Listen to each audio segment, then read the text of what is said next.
¿Quién es el principal culpable del empobrecimiento de Cuba? ¿El embargo estadounidense o el sistema económico socialista? Veámoslo. Antes de la Revolución Socialista, Cuba era uno de los países más ricos de la región, y sin embargo hoy es uno de los países más pobres del mundo, comparable incluso con la miseria de algunas sociedades africanas. ¿Y qué ha pasado desde la Revolución Socialista para que esta isla caribeña se haya empobrecido tanto mientras el resto del mundo despegaban en términos de riqueza? Pues aquí existen dos grandes posturas. Los defensores de la Revolución Socialista dicen que la culpa de todos los males reside esencialmente en el bloqueo que Estados Unidos ejerce contra la isla. Y los críticos de la Revolución Socialista aseguran que el auténtico bloqueo a la capacidad de desarrollo y a la prosperidad del pueblo cubano se llama socialismo. De hecho, alguno incluso podría decir que tal vez ambos factores hayan contribuido a empobrecer a los cubanos, que tanto la política comercial de los Estados Unidos contra Cuba cuanto el sistema económico socialista son corresponsables de la miseria de los cubanos. ¿El bloqueo, el socialismo o una combinación de ambos? Pues bien, hasta la fecha no teníamos ninguna forma de dilucidar específicamente el daño relativo generado por cada uno de estos fenómenos. Pero por fortuna ya contamos con una investigación académica rigurosa que nos permite desagregar las causas del empobrecimiento del pueblo cubano durante los últimos 70 años. Me estoy refiriendo al paper de Joao Pedro Bastos, Vicent Geloso y Jaime Bologna, El camino abandonado, una reevaluación de los niveles de vida tras la Revolución cubana y el embargo estadounidense. Lo que empiezan haciendo estos autores es construir un control sintético del crecimiento económico cubano antes de la revolución. Es decir, crean un índice del PIB de varios países que se estaba comportando de manera muy similar hasta la revolución cubana a cómo se comportaba Cuba. Lo podemos ver en el gráfico de este mismo paper. Hasta el año 59 el crecimiento del PIB de esta Cuba sintética era esencialmente el mismo que el de la propia Cuba, pero a partir del año 59 ambos indicadores empiezan a diverger y como podéis ver en el gráfico, el nivel de vida de los cubanos en el año 1989, poco antes de que cayera la Unión Soviética, era la mitad de lo que habría sido de haber continuado con la trayectoria de crecimiento previa a la Revolución Socialista, porque el nivel de renta per cápita de la Cuba sintética, que hasta entonces se comportaba exactamente igual que el de la Cuba real, en el año 89 tenía el doble de renta per cápita que la Cuba real. Por tanto, lo que hay que explicar, lo que pretenden explicar los autores de este paper, es a qué se debe esta brecha. ¿Por qué Cuba tiene un PIB per cápita que es la mitad del de países que hasta la Revolución Socialista cubana se comportaban económicamente de un modo muy parecido al de Cuba? Como decíamos, los defensores de la Revolución Socialista de Cuba suelen argumentar que el gran problema de la economía no es el socialismo, sino que es el bloqueo comercial impuesto por los Estados Unidos sobre la isla a partir del año 1962. De entrada, y como ya hemos argumentado en otro vídeo, el lenguaje no es irrelevante. Estados Unidos no impuso un bloqueo comercial sobre Cuba, le impuso un embargo comercial, y la diferencia no es menor. Estados Unidos decretó que sus empresas no podían comerciar con el régimen cubano, pero no impidió que la isla socialista comerciara con el resto del mundo. Un bloqueo implica que Estados Unidos impide militarmente que el resto del mundo efectúe intercambios comerciales con Cuba. Y desde luego, Estados Unidos no hizo eso.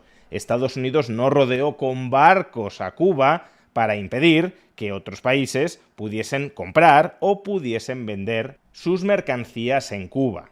Y este detalle lingüístico no es menor, porque un bloqueo comercial hubiese conducido a Cuba a una especie de autarquía, y las autarquías sí son muy devastadoras.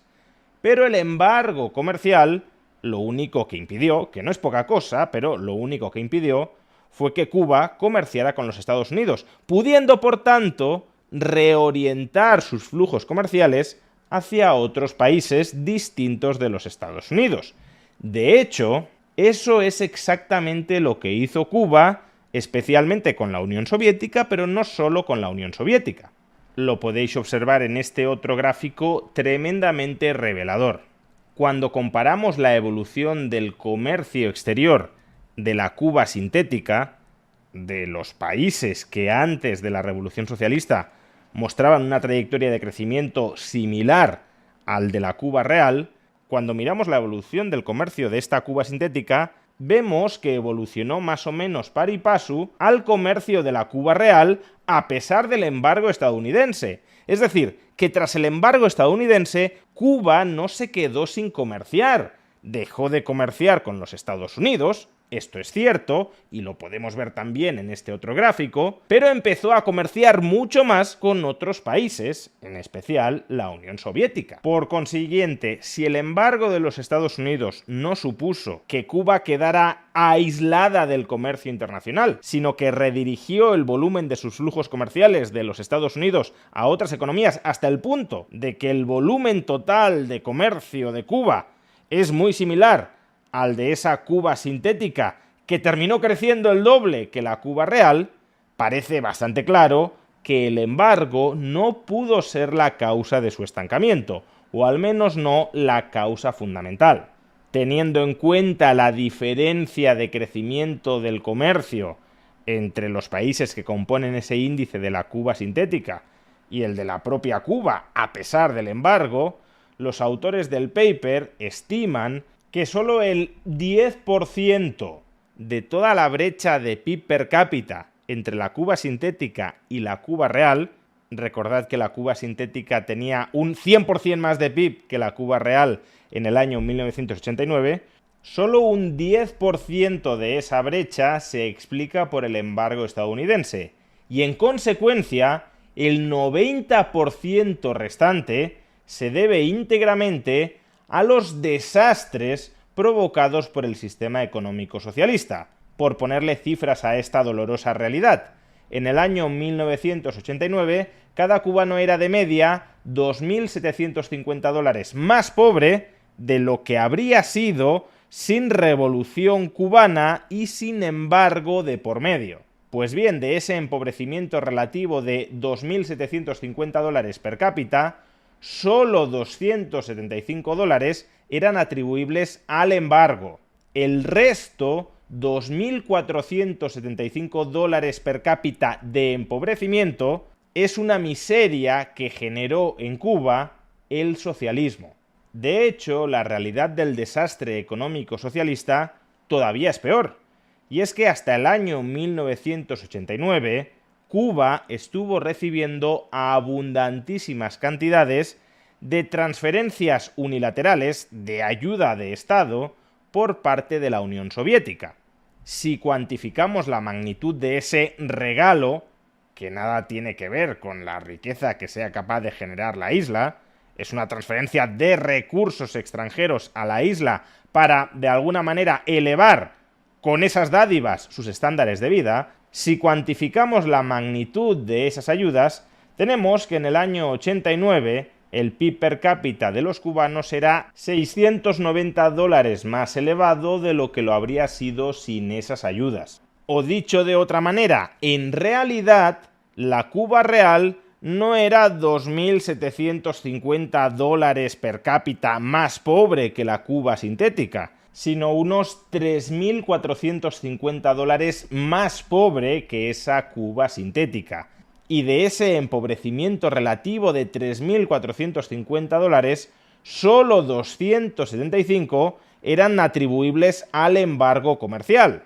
Por tanto, el empobrecimiento real generado por el socialismo en Cuba, excluyendo el efecto del embargo y también el de las ayudas soviéticas, que nada tenían que ver con la capacidad o incapacidad más bien del socialismo cubano para generar riqueza, el empobrecimiento relativo de Cuba debido a la adopción del sistema económico socialista fue de $3.150 por... Sin socialismo, los cubanos en el año 89 habrían sido el doble de ricos de lo que lo fueron con socialismo, incluso aunque los Estados Unidos les hubiesen impuesto un embargo.